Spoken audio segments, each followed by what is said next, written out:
All right, shalom, shalom. All praises to Yahweh Bashem Yahushai, Bashem Akakwadash.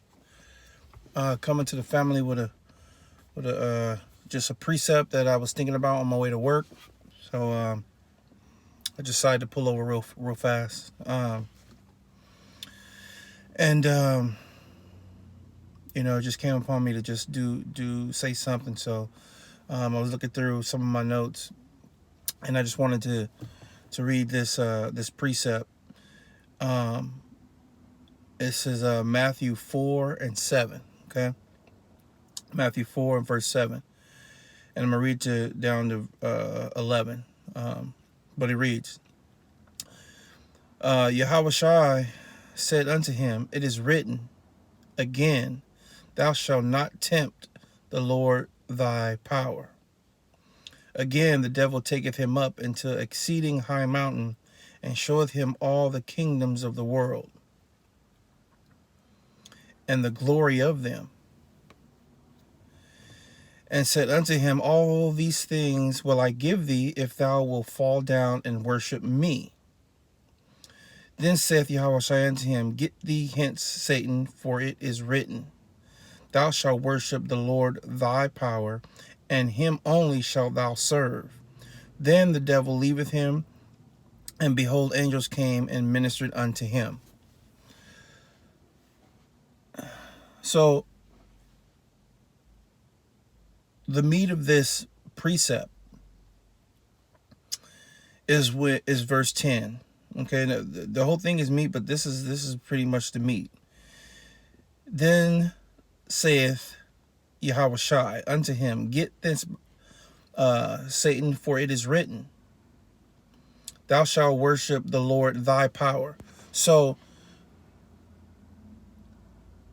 Satan, right, basically is trying to offset the plan, right?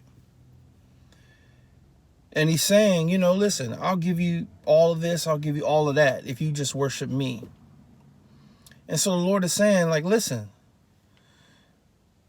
you're trying to offset, you already know what the plan is, right?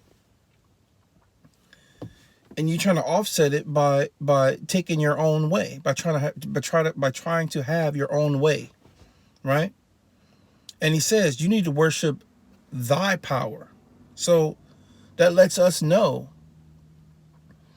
that Satan is not in control of nothing, right?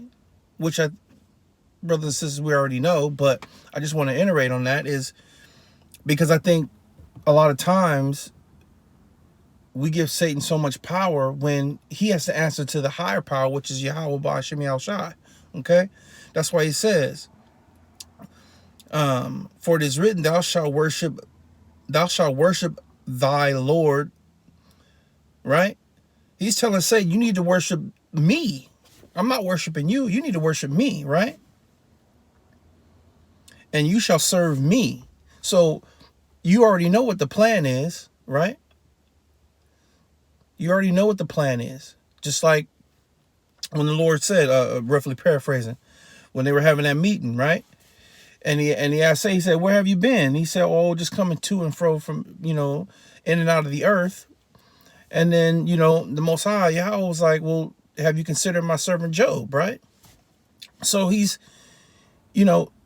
Satan is free to come in and out because that's his job. But he always has to answer, right, to the higher power, which is Yahweh. Okay? And that's why the scripture says, roughly paraphrasing, that the Most High is the King of terrors. He is in control of all things, right?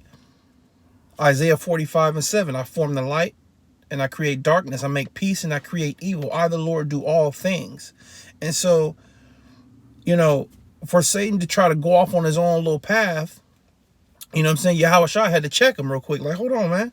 Like, listen, you need to worship me, You need to worship, thou shalt worship the Lord thy power, and him only shall you serve, right? And Satan knew what the deal was. That's why he left. He's like, all right, man, I can't get him, And then the angels had to come and minister to Yahushua, because we got to remember, Yahushua was in the flesh here. And this flesh is weak, Okay?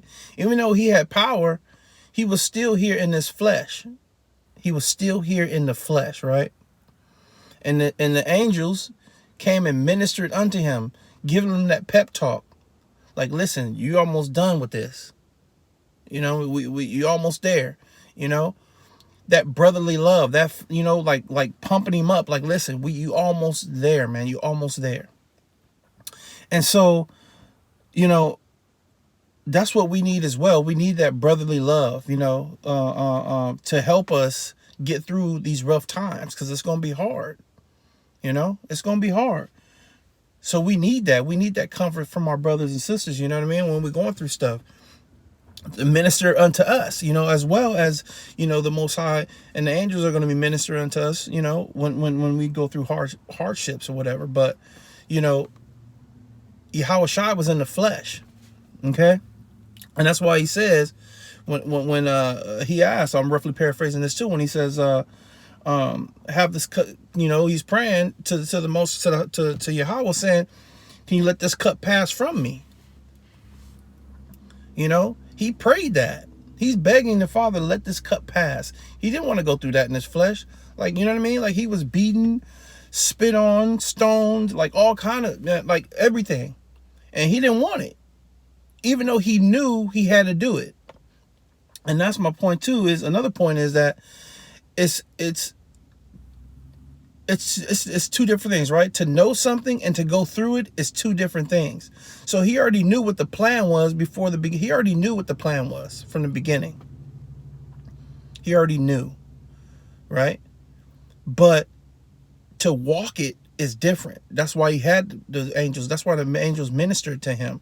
You know, that's why he was saying, like, let this cup pass from me, even though he knew he had to do it, even though he knew what the plan was, just like Satan knew what the plan was. Trying to show him the you know, what does it say? Put him on the mountain and showing him the kingdoms of the world.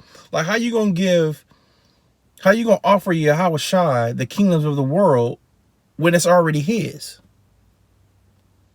But the mindset, the trickery is, oh, well, he's in the flesh. So if he's in the flesh, he's not in he's in a different state. So he's gonna be weaker. So I could tempt him because he's in that state. I can throw these little things at him because he's in these fleshly chains, which that's what these bodies are, fleshly chains. So if he's in these fleshly chains, then I can tempt him. I can probably get him. And that's why Yahushua had to check him. Like, hold on, man. Like, listen. You know what I mean? Like, you can't give me something. You can't offer me something that's already mine. And so, you know, the angels had to come and minister and whatnot to give him that pep talk, to pump him up, to give him that love and support, as we should each other, you know, as we go through things in this life. So, I don't know. Just wanted to bring that little brief message. Much love to the Akanakwa who listening and learning. You know, another blessed day. It's Friday. About to hit the job right now, but hope y'all have a great day. Continue to pray. And, you know, if you get a chance, you know, talk to your brothers and sisters and just see how they doing, you know, check on them and whatnot. And, you know, because it means a lot, and it'll help a lot in this walk, you know, because being in this truth is to be alone. It is. So we need each other. So in saying that, I hope y'all have a good day. Till next time I say, Shalom.